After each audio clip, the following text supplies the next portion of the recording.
out at the park today with the kids and going to try to get some reading done for Fire Force. Probably come back on once I get back home for my thoughts on this one.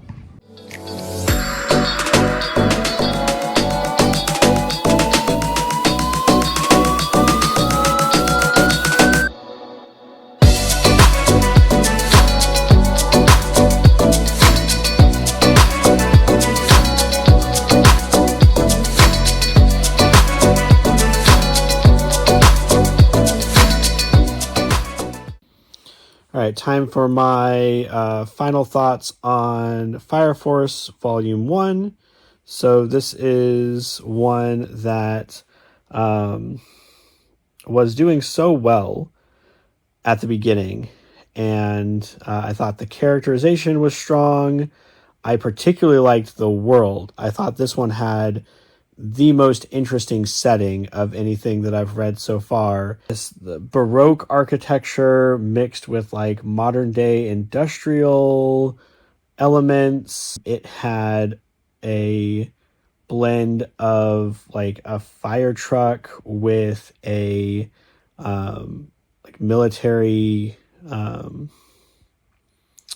like armored vehicle, which I thought was really cool. And it also incorporated not only this organization and this kind of like paramilitary organization, firefighter thing, but also within that incorporated a religious element that grew up over, that grew out from the sudden spontaneous human combustion that plagues this world. And it was such an interesting divergence from our everyday modern world, which some of the things I've been reading have kind of played that closer to the chest than others. And I feel like in some cases, like Promised Neverland might have very rich world building, but because we're in kind of a locked room mystery or a bottle story, we're not seeing the larger world. And here, we really do get a strong sense of the way that this change has affected the world and the different elements that have grown out of it. So yeah, for setting, I believe I gave it a solid 10. The issue is the fan service. The first time we have two female characters alone together, they're in the shower. The very first thing they talk about is when this guy was carrying you, did it feel like he was the one? And it was so over the top. I thought maybe this is a joke and we are like drawing attention to this on purpose and like doing this so outlandishly wrong that it's like funny. And then for like another 80% of the book, things were fine. We were introducing the Lancer character. We were talking about how the world works. One of those female characters got an absolutely amazing scene where she like 2v1s the protagonist and his Lancer character. And I thought that was amazing. That was a lot of fun. And then we got a character whose entire joke is that she accidentally gets in situations where people are sexually harassing her, and it was gross, especially since we're dealing with, I don't know if they're meant to be teens. I can't remember the ages of the characters, but definitely younger characters. And we have the main character's like kind of goofy gimmick is that when he's nervous, he smiles. He has this like creepy looking smile. And so it served a very important purpose for his backstory of like why people don't trust him and why people think that he's a bad person.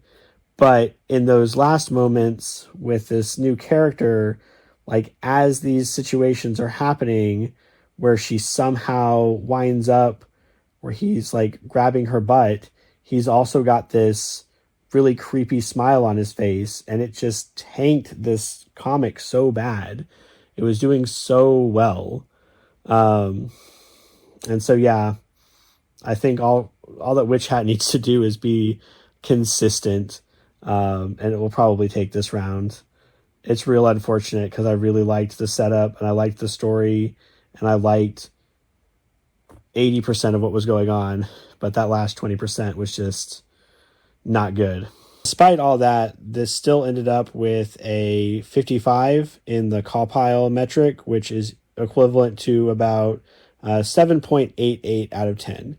It is going to end up getting 4 stars, but my concern right now is that the moments that were the most objectionable were at the end of the volume. So it does really make it seem like this is going to be an issue moving forward. And just my quick glance at the internet and on online forums, this seems like it's a sticking point for some people.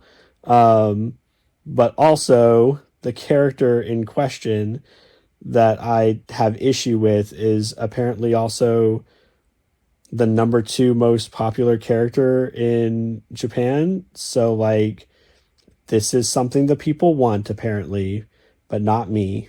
Wrap up time for Witch Hat Atelier, I believe is the pronunciation of that last word. I'm still working on that. This is another one that has now taken the strongest opening spot for this first round. So much about this is incredibly strong, from the characters who had definitely had like personality quirks and definitely had their role to play within the story, but weren't presented as just merely archetypes or presented solely as their quirk alone. They seemed like fully realized individuals. The setting is absolutely incredible, and probably one of the most divergent settings we've had so far. This is definitely like a high fantasy, completely original world that we've created. And a lot of that work is reflected in the art. The art is, again, a perfect 10. Not only the amount of detail that goes into these scenes, from the very intricate clothing that characters are wearing to these little insert shots of parchment with different information for the reader that have these like curled edges and these just slight details with different little embellishments in the gutters of the comic, and then some playful use of paneling. I especially liked, there was a point where a character was like leaning on some of the paneling and that negative space became like a bench he was leaning against. Another one, the negative space of the panel became a staircase that spread over kind of a 2-page spread. The art and the setting are really working together to tell a compelling story. From there, we kind of get a little bit of minor dings. It gets an 8 for plot. I'm not particularly interested in this evil magic cult thing that's going on. I think because it's been presented so obscurely, and it does play a role in moving the plot forward. It's just, for me right now, I think I would have enjoyed more just seeing Coco develop as a character and learn about the magical world without this very vague threat permeating throughout the entirety of the comic. Intrigue's also an 8 because, again, that particular element of it is not super working for me with the mood that the rest of the story is telling. I also feel like there is a potential here to handwave away some plot points just by saying we used magic to deal with them. It's a minor quibble, like very minor quibble, but it's a possibility in the future that is a detriment to the story. Finally, relationships are at an 8. A lot of information is portrayed through the characters' actions, through these glances at one another. Overall, my enjoyment was a 10. This was one of the strongest contenders we've had. Well, is the strongest contender we've had so far. Ended up with a 64 in the Cawpile metric, which out of 10 would be an equivalent to a 9.14. This one is definitely surpassing Fire Force. Nowhere in here was I taken out of the story. Nowhere in here were there such egregious missteps that it fell from the initial intrigue and the initial beauty that starts up the story. So if you are a fan of high fantasy and you want to pick up something that is gorgeously rendered with a number of intriguing plot points, if you are interested in the kind of evil cult angle, then you do well to pick this up. I think this is going to be a very strong contender moving forward. And now to see what that's going to stack up against, we'll be reading Black Clover and Wotakoi.